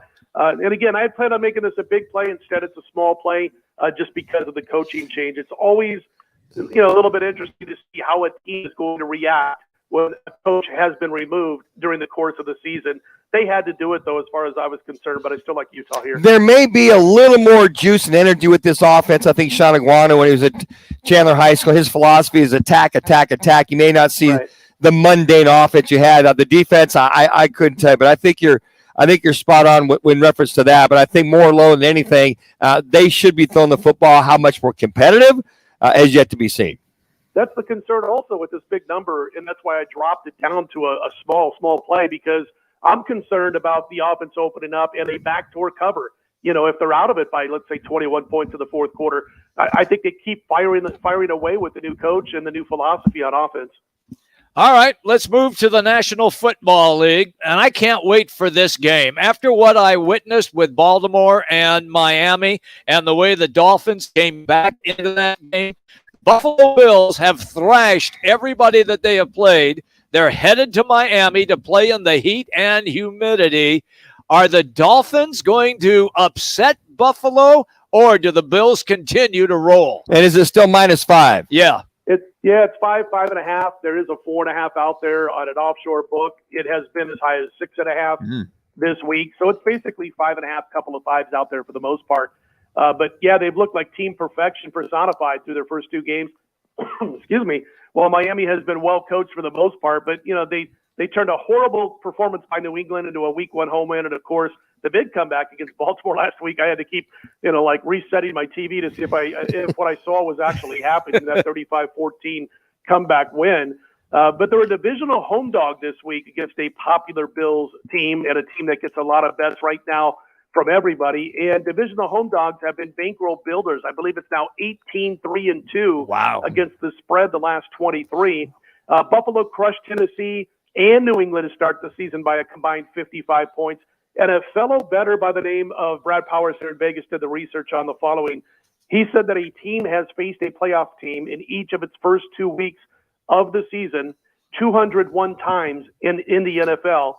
And the Buffalo Bills at plus 55 for a point differential is the largest differential of any of them. It's a sample size of 201 times. So, I ended up passing this game, guys. I leaned towards Miami because I like divisional home dogs. And you said a couple of things there off the top of the intro on this game. It's going to be hot. It's going to be humid. It's going to be sweaty. The only problem is, will there be a home advantage? Other than that, will the crowd actually come out and support the Dolphins in this game? You would think they would, but I know there's an awful lot of things to do in South Beach, other than going to a football game on a Sunday afternoon. And I can tell you this because I broadcast games there. There are a lot of Bills fans that live in Florida who will travel to that game. And I've seen on Twitter airplanes just packed with Bills fans headed to Miami. And that would sound about right. They want to go and they want to party it up with a potential Super Bowl champion. So, yeah, that home field advantage outside of the weather conditions might not be there for Miami this year. Yeah, and before they hibernate, it'll be cold in Buffalo about 2 weeks. So they got to go eat and get those bellies filled up before they got to go hibernate for the next 6 months. As cold as it gets there. Trust me, I know, fellas. That makes sense. Oh, yeah. All right, the Rams visiting here at State Farm, -3.5 last time I looked over the Cardinals. Cardinals probably the healthiest that they've been. And then you look at the Rams, their backup center's playing, their right guard, broken ankle, Whitworth is gone. How do you see this one playing out? -3.5 Rams. Yeah, always the caveat, if you like a road favorite here, is again, you got a divisional home dog in the Arizona Cardinals that just talked about how well those teams have done over the last few years. I had Arizona guys on my Westgate and Circa contest cards last weekend where you pick 5 teams per week. And I was obviously a big fan of the second half in that one, not so much in the first half. But the Rams numbers, they're a bit skewed after getting hammered by Buffalo. Last week's game with Atlanta was going well. They were up 31-10 at one point, 31-17 with 5 minutes to go. And then they get that block punt return for a touchdown by Atlanta. And, of course, the Rams took a safety later, very late in the game with about 10 seconds to go. But, they dominated the stats. So that's a good thing if you like the Rams. One thing they've done very well, the offense has been pretty good on third down when it comes to converting. And so far, the Cardinals' defense is the second worst in football on third down defense. So they got to shore that up. And we know that McVay, other than a game last year, has gotten the better of the coaching staff with Arizona for the most part. I lean Rams, guys, but I can't get over the divisional home dog more than a field goal. And so I kind of tend to think that Arizona is the right side here. And before kickoff at 4:25 Eastern, 1:25 Pacific on Sunday, I might be plunking down a few bucks on Arizona when that time comes. That hook on that 3 makes it awfully tempting to me. And I got to imagine, we talked about the WD-40 the Cardinals broke out against the Vegas Raiders. They sprayed it all. They finally kicked in, right? They're flowing. Hey, Scotty, one more before I let you go. The intrigue for a lot of us, or at least for me, is up in Corvallis, USC at Oregon State. SC -6. The over-under. Over-under. What, first one to 72 wins this game? I mean, it's 70.5. I love it. But, hey, when they go to Corvallis at being the Trojans, there's always issues to be had. Yep. Yeah, it's going to be interesting because right now the Oregon State Beavers are like a very public underdog, which is kind of crazy to say because USC, had been a public team first couple of games, but they're taking, Joe Better's money, so to speak, off the streets in Las Vegas. But listen, they've covered 5 of 6 at Corvallis, the Beavers. They're an awful tough beat when it comes to playing there. And you remember last year they were able to beat USC by 18 in LA. So there's a little bit of a revenge factor for the players that remain from last year's team for USC. I didn't play this game, guys, but I think the USC offense is going to end up being a little bit too much for the Beavers defense. And remember, they got beat up by Fresno. They gave up over 350 yards passing in that game. I think that's going to be what takes USC over the top, and they end up winning by about 10 points. Always great, pal, when we have a chance to get you on the show. So enjoy your weekend. And, there's a couple of games tonight. Do you have anything that you favor this evening? I passed, guys. I just completely passed tonight's football games and just looked at all 3 and I thought maybe Air Force, but that number's off. 2 minutes. 24.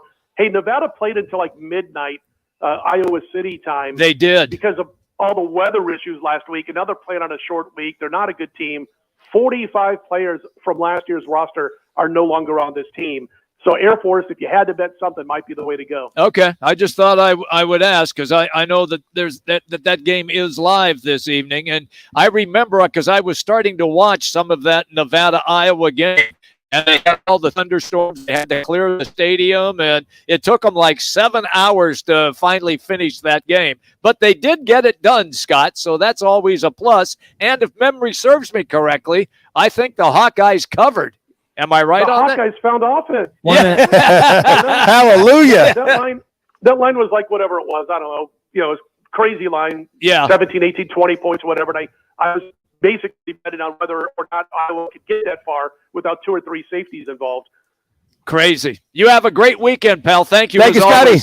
Take care, guys. Have a good one. All right, see you. That's Scott Spreitzer. Always good when we get him on the show. Pick his brain a little bit. You can find him at docsports.com and on Twitter at Scott Wins. Hey, make sure you tune in tomorrow, the only local sports gambling show here in the state. It's called Take the Points. It's presented by Casino Arizona, and the guys are live in the sports book at the CAZ Sports Bar. Mike Bauer, Mike Gross, every Saturday from 11 to 1. Jax, you're on Jax, that show. I'm on the show. Man. Come on, man. I wasn't going to forget Jax. I was bringing him in. You would forget when we started pointing at you. No, on the top. Hey, Jimmy, I wasn't. Don't forget the intern. The Rook's right there. I know the Rook is there. He's doing fine. Say hi to everybody, Jax. Howdy, howdy. The guys give you uncensored sports betting opinions, analysis, and advice. Once again, you can go and you can see Jax, the former Montana Grizzly wide receiver. How's that? Is that a good plug? I like it. Okay, fair enough. It all starts at 11. Once again, that's at Casino Arizona. Coming up, our Valley Chevy dealers random fact of the day as we continue to broadcast here. Roc and Manuch, Jimmy B, Fox Sports 910.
Troy Aikman in only 6 years has passed for 16,303 yards.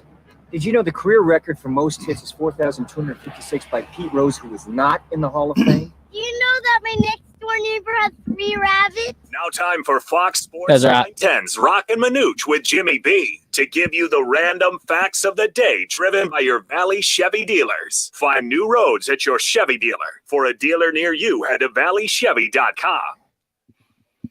Welcome back, everybody. We are here hanging out at Wright Toyota, and here in Scottsdale, it is Roc and Manuch with Jimmy B, and it is time for the random facts of the day. That's right. Brought to you by your Valley Chevy dealers. Your Valley Chevy dealers serving the Valley for over 80 years. Just go to valleychevy.com. A couple interesting ones here. Harvard might be hard to get into with 4.5% admittance rate, right? Well, you're not getting in. You can't pronounce it. Harvard admittance rate from right there.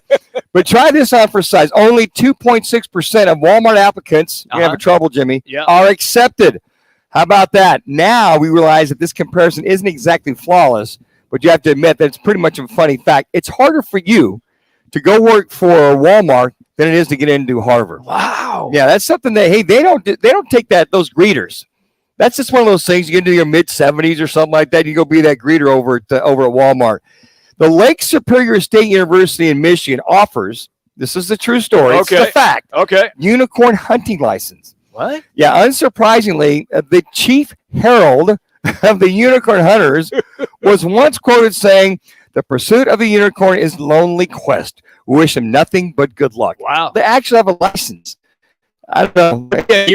Yeah. You have to talk to him. When you talk to Gross tomorrow, talk to him about these. He's got a unicorn license for something like that. Oh, Lord. You'll love this one. An art collector once paid, why doesn't this surprise me, $10,000 for a non-visible sculpture created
script here. They did. Okay. And they said work with it. And then when I did a commentary in the movie, and the commentary runs for about a minute about why he's quitting and giving it up, that sort of thing. Did they use it? I rewrote the entire commentary because it was written so terribly. No sportscaster would ever say that. It was the cheesy with that type of thing. Yeah. You know what? I got to tell you what. On this day, we had that a little bit earlier with that, and I think back of the reason why I asked you about did they give you a script? Right. Is when I did Ninja 3: The Domination, it was pretty much okay. Hey Dan, we need you to just go in front of the camera. I come up and I'm a security guard. This is over at Papago Golf Course. Okay. And we're filming. And when I come up there, I come out of the golf cart. Yeah. And they said, what you to do is you come up, you discover the dead bodies on the 6th hole. There's the scientist. There's dead people on the golf course. There's the scientist. There's his girlfriend. And then there's his 4 security guards. Oh, man. They're all dead because the bad ninja chopped them all up. Oh, God. So I come running up to the bodies, and I come up, I pull out my walkie-talkie, and he said, just call for help. Just do whatever. So I come up to the other side. I said, Angela, this is Dan. We're on the 6th hole. Get the cops quick. We got dead bodies all over the place. One take wonder as I am. Move on. So did you read the script or did you ad lib? There was no script. There was no script. Hell so you no. ad lib the whole thing. This is Canon Films, man. They are just starting off. They paid us in greenbacks. We're right to work state, right? So I did the line. You get all these police officers flying around Papago Golf Course trying to catch the bad ninja who just disappears. He's somewhat supernatural. We finally pin him in a little gully right there. We're all surrounding. We're shooting at him and shooting at. There's me shooting at him right there. And then all of a sudden he turns around and throws a shirka star at me. And I got the gun. Now, I've got the Bossel wood underneath my gun because you can't tell. Yeah. And so they show him throwing it, and they show me lifting the gun up with the shirka star in my chest. Yes. Bloody and everything like that. Yeah. So, hey, they said you did a great job with the line, and you died good. I just want to know, Jimmy, can you die good? No, I'm not doing that. No. When I go, it's going to be just dreadful. And you can pull that one up too, Jax. First, all you need to watch is the first 10 minutes of Ninja 3: The Domination. You'll see me have a speaking part and then die. Yeah. And the rest of it is cheese ball to the max. I forget that. Cho Azuki's the good ninja, the bad ninja guy. Great guy, by the way. As we filmed that at Papago Golf Course. I'll have to. We went almost 2 weeks of filming. Yes. Made $300. Yeah. So here's the caveat. I'm not going folks. to tell you what they paid me. Here's the caveat. All of us extras. Yeah. We're all of us lined up. Yes. To the back of a RV. Yes. Well, I should say it's the back of one of those U-Haul trucks where all the equipment's at. Sure. And the gal with the cash said, for 2 weeks of work, 30 seconds. We line up. She's got the big wad of cash. All right, 300, 300 greenbacks, cash filled out, nothing. Thank you, Canon Films, by Screen Debut. Coming up in our third hour, the voice of the Utah Jazz is going to join us. That is Craig Boulderjack. It's Roc and Manuch with Jimmy B. And you can always find us on Fox Sports 910.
Toyota. Turn his mic off and just let's go. Time for the top local and national stories of the hour. Powered by the Sportsbook at CAZ Sports Bar in Casino, Arizona. Bet big on your favorite teams and players in an environment that's as exciting as the game you're watching. There's no better place in the Valley to get in on the action. The Sportsbook at CAZ Sports Bar. Now, guys, what's your top story this hour? Well, unfortunately, is Arizona State, and we would be talking about the matchup against Utah tomorrow, but it is all about a report that was in the Athletic. Doug Haller attributing on this particular story, a guy who has been on this show many times, and he claims that there are people within the Arizona State Athletic Department who wanted Herm Edwards gone and may have leaked information to help accomplish their goal of ousting him, Manuch. And my whole thought process when I first read this, and this came out, late last night, and this morning kind of continued on, and seems to be getting legs. And Doug Haller and a lot of reporters out there finding out. I'd like to know what leaked information that was. And Doug had alluded that there has been some coaches, when talked to some coaches out there, opposing coaches, that was easy to get information on Arizona State University. Now, I don't know if that's been for the entire Herm Edwards time frame or recently.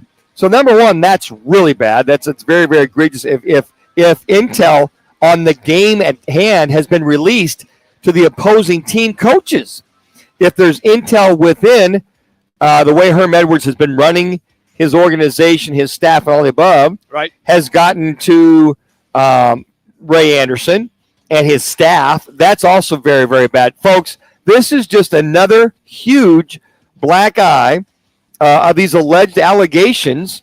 And I got to tell you what, a lot of these reporters that are on this, Doug, you mentioned Doug Haller, the Athletic, and a lot of individuals that are out there, they wouldn't go with this story unless there's some kind of fabric in the background. I'm with you 100%. And I got to imagine that if there are people that are complicit with this, that contributed to this, if I'm Ray Anderson, this came back to me, number one, if it's coming from coaches, if it's coming from other staff members, what's that information? Now, if it's, well, the Herm runs this, and runs that we don't like the way Herm's doing this and doing that. Okay, that happens when you're inside a bubble. If it is actual information, Jimmy, that's game intel going to other opposing coaches or other teams, and those guys have not blocked it or said, we don't want that, we don't need it, and these other coaches are saying, well, thank you so much, or it's easy to get intel from Arizona State, whatever that is. Right. That's horrible. That's horrific. That is stuff that just can't happen. So now, on the eve of Utah coming in tomorrow night against the ASU and having this, and these poor players saying more and more and more egregiousness or more issues coming down with this Arizona State team, on top of the recruiting violations, on top of this, hell, who knows what else is going to come out with all this going on. Well, we talked about how it all of a sudden has turned into a national story. Colin Cowherd was talking about it on our way in here to get to Wright Toyota today, just prior to our show. Several other NBA analysts were discussing it. One of them was Matt Barnes, longtime NBA player and also an analyst as well. Not discussing the Herm Edwards situation. You're talking about I'm sorry. moving on. I'm sorry. Yeah. Let me just stop you. Go ahead. Stop me. Yeah, you're going to another story. I was. That's my bad.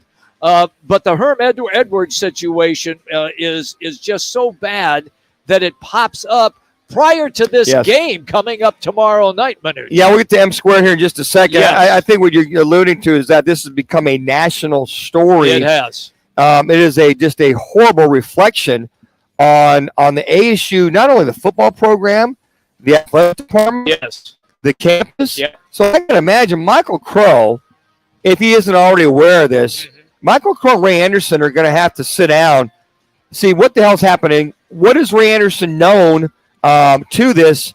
And I got to tell you what, if I'm Michael Crow and this is getting out here and this wasn't controlled, Ray Anderson, if he's complicit with this, he's also going to be another individual on the hot seat with what the hell's going on. This thing is, they thought this fire was out. Right. by the firing of Herm Edwards. Correct. Thought the fire department came in, put it all out. We got Sean Aguano as our new interim head coach. What are some of the things that we can go from here to just we're going to move forward, move on to the past? With this coming out last night and today, it's just horrific. It's unfortunate, but there's got to be a complete overhaul within their ASU football program, ASU athletic department, all the above. And then there's a lot of people in that athletic department that were very aware of what was going on with the recruiting situation, and people that are being hired and then fired. And those people that are being fired have come out with some information about what the hell's going on or lack of what's going on at the football program and athletic program. And we still haven't heard yet from the NCAA. Yeah. I mean, that's going to be interesting as well. The reference that I was making, and then Manuch saved me from a fate worse. Well, there's a lot going on, man. There is a lot going on. From a fate worse than death, it is Ime Udoka. He is the head coach of the Boston Celtics, who took that team all the way to the NBA Finals. They ended up losing to the Golden State Warriors, but at one time in the finals, they had a 2-1 lead, Manuch, and everybody was so impressed with the way Udoka turned that team around and made them a championship contender. However, he has been suspended now for a year, and the story basically is he was having an affair with someone in the front office, and apparently that affair staff member, I'll just say a staff member, that had continued for some time. So now, with that being said, several NBA commentators have come out and spoke about that. One of them is Matt Barnes. He's a longtime NBA player who has moved into television and radio as a commentator. He's very good, by the way, and he was doing a broadcast when the story broke, and he starts to defend Udoka, and then he gets a phone call, and things change dramatically. We're going to play that for you right now.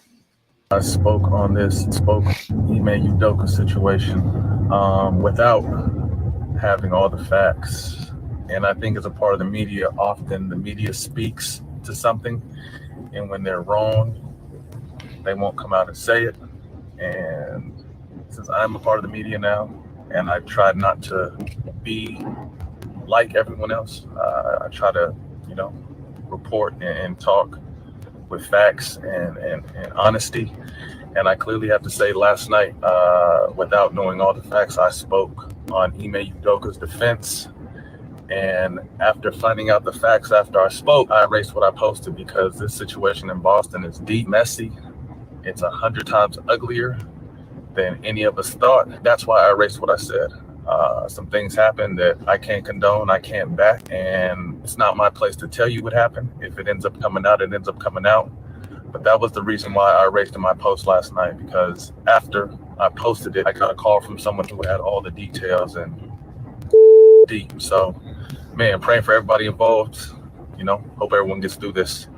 And I saw a lot of blogs picked up what I said, even though it was only on my page for like 10 minutes. So hopefully they pick this up too. All right, that is Matt Barnes, who changed his tune after he got a telephone call from somebody on the inside. Yeah, I think what we learn is we want to report the story. We don't want to be the story. That's correct. And that's why Roc and I have believed over 18 years, look, we're not going to come and be that source or be the first people. We want to make sure it's right, it's accurate, it's correct. Now, if there are allegations that are out there, if there are some factual or people of substance behind those allegations, like the situation with sources inside of ASU giving information out there, the Doug Hallers of the world are individuals you feel pretty good about that these allegations could be true until proven wrong. But I think that I commend Matt Barnes, saying, look, till I found out what the hell is going on. Right. He changed he said, hey, look, I want to come back and just say until I got all the information, lesson learned, my bad. But I think that one of those scenarios that are there is I was unaware, Jackson, you report a little bit earlier, that Udoka basically has got the fiance, got the 10-year-old. There's a lot to unwind or that screen to pull back in reference to this situation. Yeah, and she spoke out earlier today. She said just respect her privacy and that she's going to move on and take care of the kids as a mother. But Another ironic thing is the last movie that she was in 2020, and the movie was called Fatal Affair. Was the title of that You can't make that up, no, guys. you can't. Fatal Affair was the last movie she made. Yep. And what's her name again? Her name is Nia Long. Nia Long. My goodness. It's unfortunate.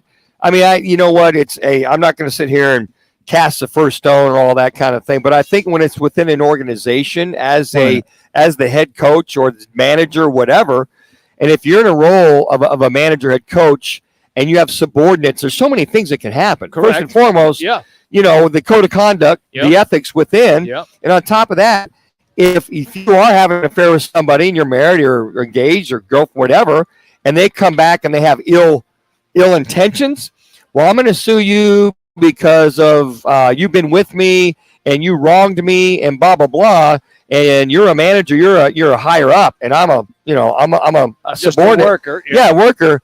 The intentions out there, whether man or female, are strong. Yeah. I never went down that road as a manager just because of that. There's no way 30. I'm gonna go down that road first and foremost. I was single at the time, so it's very unfortunate. But I commend Matt Barnes for basically I do too.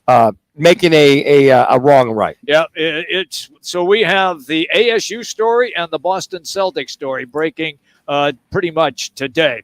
Hey, do you need a new backyard patio grill for your place? That's right. You got a chance to win it right now. Just text PEAKS to 55678. That's PEAKS 55678. You'll be automatically entered to win a customized backyard grill patio set. It's all courtesy of Twin Peaks, Blue Moon, and Coors Light.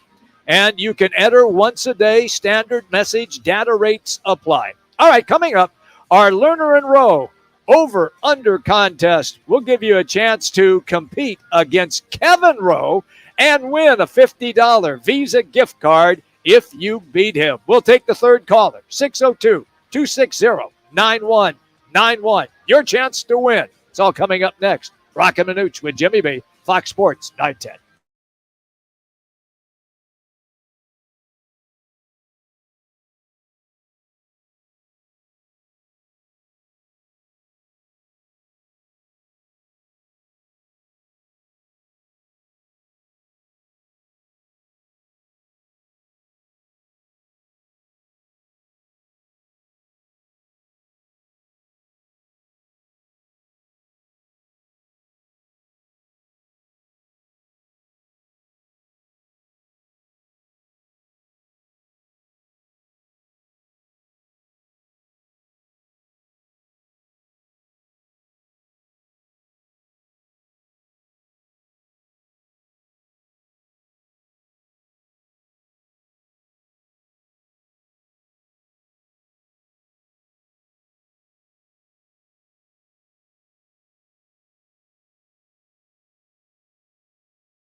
Prescription drug abuse is on the rise with our youth.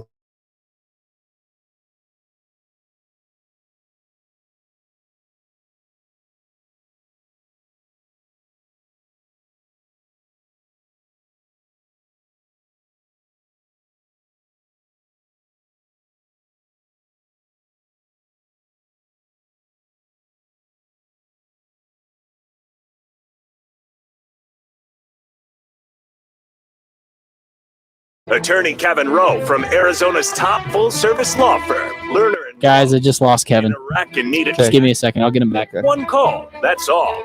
602-977-1900. And Lerner and Rowe, no fees unless you win. Now, Counselor Kevin Rowe with Roc and Manuch on Fox Sports 9. Guys are hot. Welcome back in, everybody. Roc and Manuch with Jimmy B, and we'll have the counselor on. If you beat him, you win a $50 Visa gift card. And don't forget, you can always check out Lerner and Rowe. All right, guys. GivesBack.com. And Steve in Tempe will be matched up against Kevin Rowe. Kevin, it's Jimmy B and Manuch today. How are you, pal? I'm doing well. So you tell me Roc's on assignment again? Yeah, of course. Yeah. He was at the Browns game last night, and then he's going to be at Ohio State tomorrow. Oh, tough life, that guy. Well, it's always better to have you. Better to have you anyway. I like that. Hey, Counselor, you got to remember now, it just, one of those kind of things you think about with Roc, we're going to have some good, solid broadcasting here, right? And then somebody's got to do it as well, right? I agree. Remember, load management days. It's too much for him when he only does 1 day a week. Too much. Fair enough. All right. Load management. Here we go. I like that. All right, here we go. Arizona State will score over under 17 points against Utah.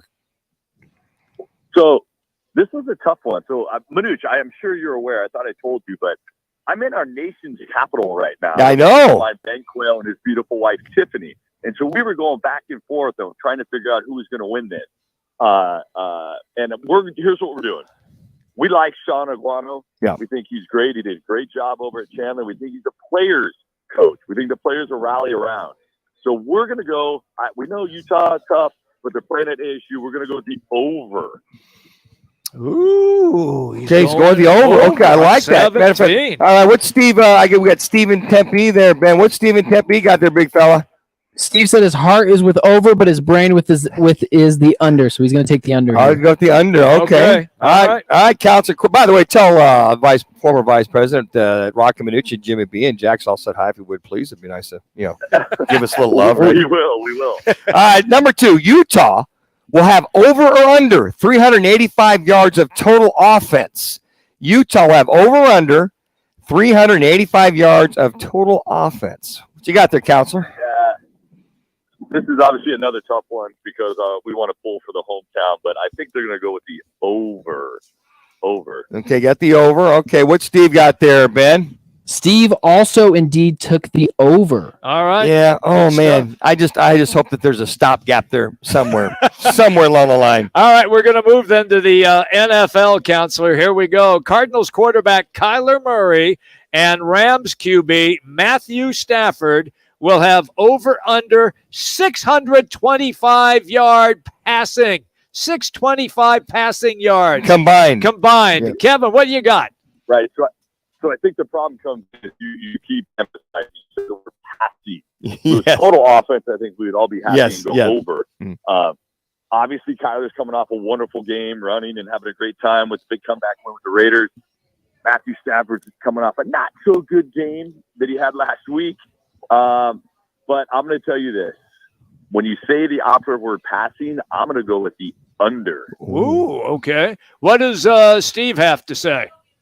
Also took the under here. Wow. This could be a very close-knit game there, or they could be airing it out. You never know. Third game into the season. Yeah. They could be balls flying all over the place. All right, last but not least, and the most important for one, Kevin Rowe, Lerner and Rowe, a winner and score of the Stanford at the Washington Huskies up there in Seattle off the Puget Sound. Who do you got? Winner and score for this one, Kevin? That's interesting. I'm curious who Kevin would actually pick. Because I don't think he's ever gone any other team. Because remember, Manuch, you know this. You know me well enough. My two favorite teams are University of Washington, and whoever is playing University of Second Choice. So I'm going to go with the Dogs, the 3-0 Dogs. Man, they look fantastic. They do. Week against Michigan State. I was really excited to see that. So I'm going with the Dogs. Now, Stanford always plays them tough. Yes. But I'm going to go Dogs, and I'm going to do something like 27-17. Okay, so kind of a close-knit game. Yeah. I would say. What's Steve got there, Ben? You hear that there, Kevin Rowe? My man Steve is taking Stanford in their big old nice fight song. Wow. Oh, wow. Man. Steve said, I hope it stings. I'm going to tell you, just like last week, that's exactly how the guy last week lost. He went against my dog. Wow, Kevin. I mean, insult to injury. Ben, our producer / newbie, still on probation. He's throwing out the Stanford fight song on your segment. Yeah. That's so horrible. He's probably the same guy last week that threw out the Michigan State. He's going against us. No, Kevin, we fired that guy. Dogs, the number 18 Dogs will win. Oh, I gotta love it. Kevin. We love it. Hey, just real quick, talk a little bit about Lerner and Rowe Gives Back. A lot of the things you guys got going on. I know you got Rock all over. By the way, isn't it nice that when Jimmy and I talk to, hey, counselor, how are you? Versus, hey, Kev, so what do you got going on? You know, that we address you with some respect and some diligence there. Yes, we do.